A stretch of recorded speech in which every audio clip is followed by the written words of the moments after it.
ఆంధ్రప్రదేశ్ మహిళా commission chairperson Rayapati Shailaja బుధవారం గుంటూరులోని ఏపీ మహిళా ప్రాంగణాన్ని ఆకస్మికంగా తనిఖీ చేశారు. ఈ సందర్భంగా శక్తి సదన్లో ఉన్న మహిళలతో మాట్లాడి వారి సమస్యలను అడిగి తెలుసుకున్నారు.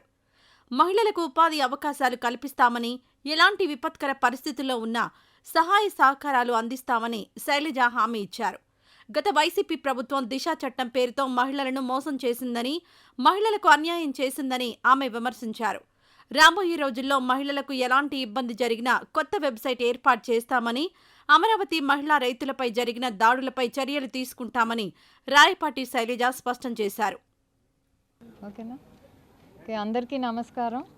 ఏపీ మహిళా కమిషన్ చైర్పర్సన్గా నియమించిన తర్వాత ఫస్ట్ విజిట్ శక్తి సదన్స్. ఎందుకంటే అన్యాయానికి గురి కాబడ్డ మహిళలకి ఒక సేఫ్ జోన్ అంటూ కావాలన్నది అప్పుడు గవర్నమెంట్ ఆఫ్ ఇండియా చెప్పింది. ప్రతి స్టేట్ గవర్నమెంట్ కూడా అది ఫాలో అప్ చేస్తుంది. సో రెండు ఉండేవి, స్వధార్ గృహాను ఉజ్వల అని రెండు స్టార్ట్ చేశారు. ఇప్పుడు రెండింటినీ కలిపి శక్తి సదన్గా చేసి సో మొత్తం మీద 441 సెంటర్స్ ఉన్నాయి ఆల్ ఓవర్ ఇండియా. మన జిల్లాల్లో మన రాష్ట్రంలో 26 సెంటర్స్ ఉన్నాయి. సో అవి ఎలా ఉన్నాయి, బిల్డింగ్స్ సౌకర్యాలు కానివ్వండి, అక్కడ ఏమేమి ఉన్నాయి, ఇన్ఫ్రాస్ట్రక్చర్, అలాగే అక్కడ పనితీరు ఎలా జరుగుతుందనే చూడటానికి వచ్చాము. ఆల్రెడీ నంబూరు ఒకటి విజిట్ చేసాము. నెక్స్ట్ ఇప్పుడు గుంటూరు నల్లపాళ్ళు ఏదైతే గవర్నమెంట్ నడుపుతుందో అక్కడికి వచ్చాము. సో బేసిక్లీ ఏంటంటే అంతకుముందు ఉజ్వల అనేది ఓన్లీ ట్రాఫికింగ్ జరిగిన మహిళలకి, స్వధార్ గృహ అంటే మిగతా విక్టిమ్స్కి అలా ఉండేది. ఇప్పుడు అందరినీ కలిపి ఒకే చోట శక్తి సదన్స్లో పెడుతున్నారు. సో ఈ శక్తి సదన్ కేంద్రం నుంచి వచ్చే మిషన్ శక్తి ప్రోగ్రామ్ కింద ఇది అలాట్ చేయబడిందండి. దీంట్లో ఏంటంటే గవర్నమెంట్ కేంద్రం 60% ఇస్తే రాష్ట్రం దానికి మ్యాచింగ్ గ్రాంట్కి అట్లీస్ట్ 40% ఇచ్చి ఈ సంస్థలు నడపాలి. ఇక్కడ కేవలం వాళ్ళకి షెల్టరే కాదు, షెల్టర్తో పాటు ఫ్రీగా ఆహారం కానివ్వండి, ఆరోగ్యం, అలాగే లీగల్ కౌన్సిలింగ్, ఏమైనా కోర్టు కేసులు వెళ్ళాలన్నా లీగల్ ఎయిడ్, ఇవన్నీ కూడా ఇక్కడ జరుగుతుంటాయి. వాటితో పాటు ఈ విక్టిమ్స్ అంటే ఈ తర్వాత వాళ్ళకి ఒక దారి చూపించాలి, సంక్షోభం దిశ నుంచి వాళ్ళకి సంక్షేమం దిశగా చూపించడానికి స్కిల్ ట్రైనింగ్ కానివ్వండి, అలా శారీ ప్రింటింగ్ అనో లేకపోతే టైలరింగ్ అనో అలా చాలా, లేకపోతే వాళ్ళని స్కూల్స్కి పంపించటం. కొన్ని ఎన్జిఓస్ ద్వారా ఏదైతే నడబడుతున్నాయో శక్తి సదన్, వాళ్ళు పెళ్ళిళ్ళు చేయటం దగ్గర నుంచి స్కూల్స్ పంపించటము, తర్వాత మళ్ళీ పెళ్ళిళ్ళు చేశాక కూడా వాళ్ళు ఫాలో అప్ చేస్తారు. వాళ్ళు బాగున్నారా, లేకపోతే మళ్ళీ ఏదైనా హస్బెండ్తో గొడవ ఉన్నారంటే మళ్ళీ వాళ్ళని తీసుకొచ్చి వాళ్ళ దగ్గర ఉంచుకొని కౌన్సిలింగ్ ఇప్పించటం. సో పిల్లలు ఇప్పుడు విక్టిమ్స్కి పిల్లలు ఉన్నా కూడా పిల్లల్ని కూడా ఒక ఏజ్ వరకు ఇక్కడ చేర్చుకుంటారు. వాళ్ళతో పాటు మదర్తో పాటు ఉంచి వాళ్ళందరికీ కూడా అన్ని సౌకర్యాలు కల్పిస్తున్నారు. కాకపోతే దీనికి ప్రభుత్వం దగ్గర నుంచి మనకి సహాయ సహకారాలు కావాలి.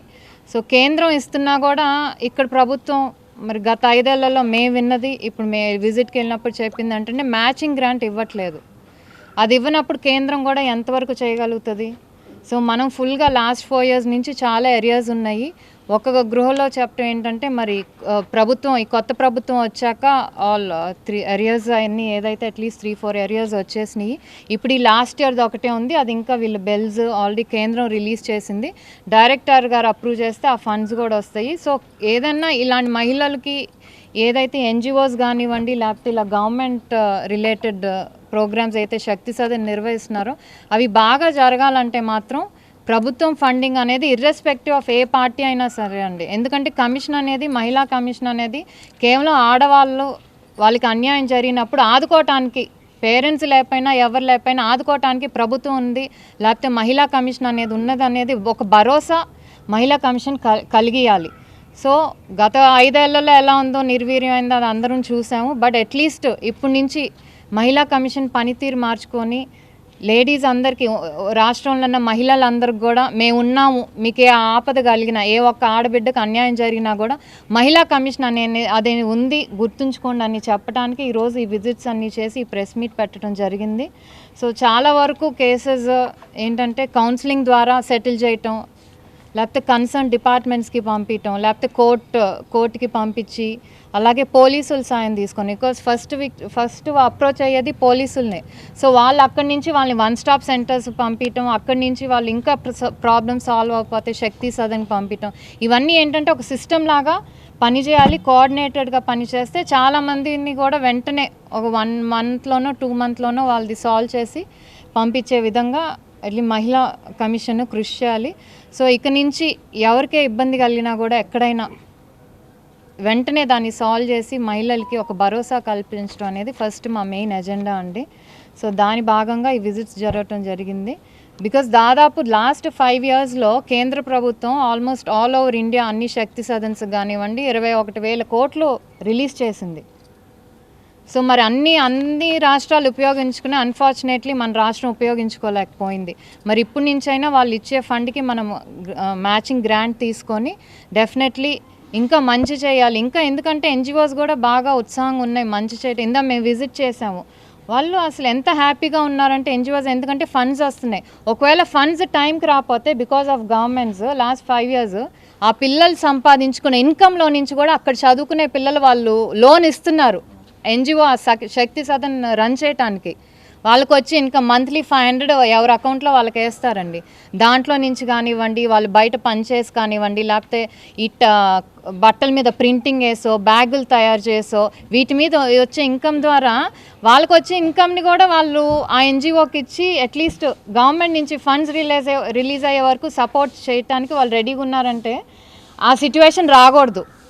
సో అది ఈ 5 years ఆర్ అట్లీస్ట్ మేమున్న టైం వరకు ఈ 2 years ఏదైతే నాకు పదవీ కాలం ఉందో ఆ సిచ్యువేషన్ రాకుండా చూస్తానని గట్టిగా చెప్తున్నాను. అలాగే మున్ముందు ఏ మహిళకి ఎక్కడ అన్యాయం వచ్చినా irrespective of party, caste, creed ఏదైనా సరే అందరికీ ఒకేలా న్యాయం జరిగేలా చూస్తాం. వస్తుందండి, ఎందుకంటే అప్పుడు మేము బాధితులమే కదా, మేము అప్పుడు విక్టిమ్స్. మేము మహిళా కమిషన్ అప్రోచ్ అయ్యాము, స్టేట్లో న్యాయం జరగలేదని ఢిల్లీ వరకు వెళ్ళాము, ఢిల్లీ నుంచి పిలిపించుకొచ్చాం.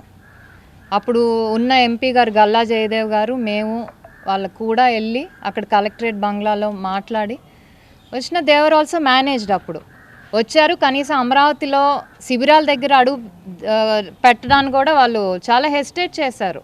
మేము ఇంతమంది ఉన్నారు, మేము రాము, ఏదో రీజన్స్ చెప్పి వెళ్ళిపోయారు. మళ్ళీ మేము నేషనల్ కమిషన్ వరకు వెళ్ళాము. నేషనల్ కమిషన్కి వెళ్ళి ఇది పరిస్థితి, మీ ఆఫీసర్స్ వచ్చారు కానీ ఏమీ అవ్వలేదని మళ్ళీ కంప్లైంట్ ఇచ్చి వచ్చాం.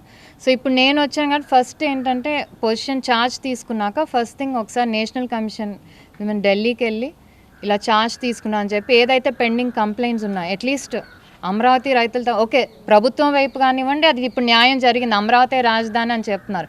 కానీ ఆ బాధితులకి ఇంకా ఏదైతే ఆ 5 ఏళ్ళు అరాచకం జరిగిందో అది ఇంకా వాళ్ళ మైండ్స్లో ఫ్రెష్గానే ఉంది. సో దానికి అట్లీస్ట్ న్యాయం జరిగేలా అప్పుడైతే ఎవరెవరు ఇన్వాల్వ్ అయ్యారో ఆ కేసులు మళ్ళీ ఒకసారి మళ్ళీ పిటిషన్ పెట్టి అవి చూడమని డెఫినెట్లీ అడుగుతాం. మొన్న ఎంపీ గారు అదే చెప్పారు, శ్రీకృష్ణదేవరాయలు నిర్భయ ఫండ్ అనేది సెంట్రల్ గవర్నమెంట్ ఎవ్రీ ఇది వస్తుంది, అది తెచ్చుకుందాం అండి. ఏదైనా మనం అడిగితేనే ఇస్తారు. యాక్చువల్లీ వాళ్ళు ఇస్తున్నా కూడా మనం ఉపయోగించుకోవట్లేదు, అది దురదృష్టకరం. ఆ పరిస్థితులు మళ్ళీ రాకుండా మేము డెఫినెట్లీ సిన్సియర్ ప్రయత్నం చేస్తాము, అది మా బాధ్యతగా తీసుకుంటాం. ఇదేదో పోస్ట్గా తీసుకోవట్లేదండి, రాష్ట్రంలో మహిళలకు తప్పకుండా న్యాయం జరగాలి. ఇది ఒక బాధ్యతతో కూడిన పోస్టు, చాలా బరువైన బాధ్యత.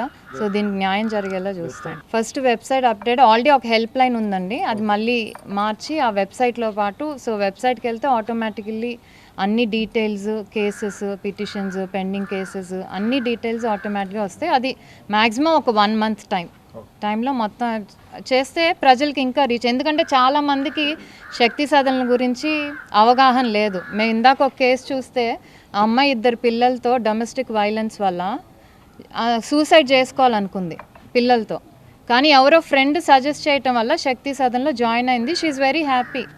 వచ్చి చెప్తుంది, నేను చాలా సంతోషంగా ఉన్నాను, నాకు తెలియదు వీటి గురించి, లేకపోతే చచ్చిపోదాం అనుకున్నాను, మా ఫ్రెండ్ చెప్తే వచ్చాను.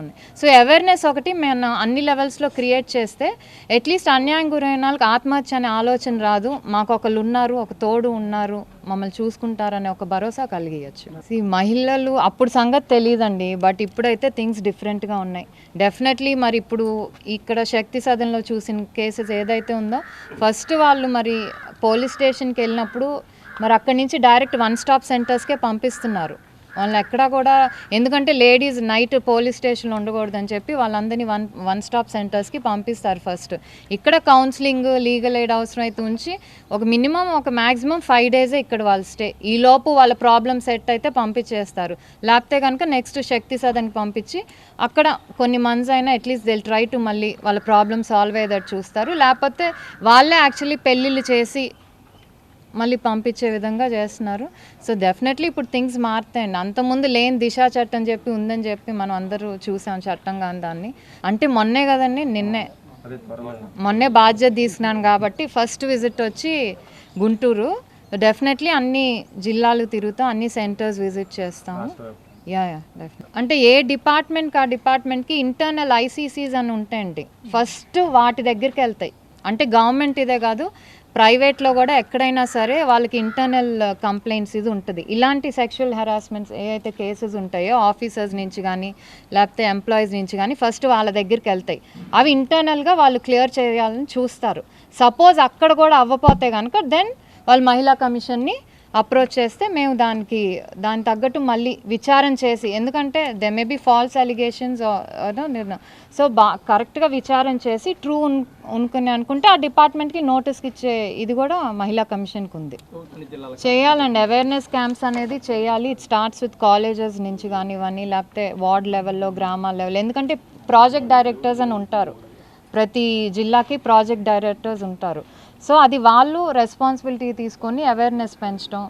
ఎందుకంటే చాలామంది వాళ్ళు కంప్లైంట్ ఇవ్వకపోయినా వాళ్ళ తరపున ఎవరో ఒకరు కంప్లైంట్ రాస్తున్నారు. అలా మహిళా కమిషన్కి చాలా వచ్చినాయి. సో చెప్తారు, మీరు ఎలా వచ్చిందమ్మా కంప్లైంట్ అంటే మాకు తెలియదండి, మాకు తెలిసిన వాళ్ళు రాశారు. సో మెయిన్ ఏంటంటే అవేర్నెస్ క్రియేట్ చేయటం అనేది that's one of the agenda. NCW కూడా అదే చెప్తుంది. ఎందుకంటే అవేర్నెస్ క్రియేట్ చేస్తే బాధితులకి ఎక్కడికి వెళ్ళాలి అనే ఒక ఐడియా వస్తుంది. సో ఎక్కడికి వెళ్ళాలనే ఐడియా వస్తుంది కాబట్టి వాళ్ళు ఇంకో ఆలోచన లేకుండా, మనకెవరూ లేరే, మాకు ఆత్మహత్య సరేనో అనే ఆలోచన లేకుండా అట్లీస్ట్ ఓకే మహిళా కమిషన్ అనేది వెళ్తుంది, లేకపోతే ఇలా వన్ స్టాప్ సెంటర్స్, లేకపోతే ఇలా పోలీస్ స్టేషన్స్కి వెళ్తే ఒక న్యాయం జరుగుతుంది అనే అవేర్నెస్ క్యాంప్స్ మాత్రం క్రియేట్ చేసే ఆలోచనలో ఉన్నాం. ఈ వీడియో నచ్చితే లైక్ చేయండి. అలాగే మా ఛానల్ ని ఫస్ట్ టైం కనుక చూస్తున్నట్టయితే ఇప్పుడే సబ్స్క్రైబ్ చేసుకుని పక్కనే ఉన్న గంట సింబల్ ని యాక్టివేట్ చేసుకోండి. అప్పుడే మేము పెట్టే ప్రతి వీడియో మీకు నోటిఫికేషన్ గా వస్తుంది. అలాగే ఈ వీడియో పూర్తిగా చూసినందుకు ధన్యవాదాలు.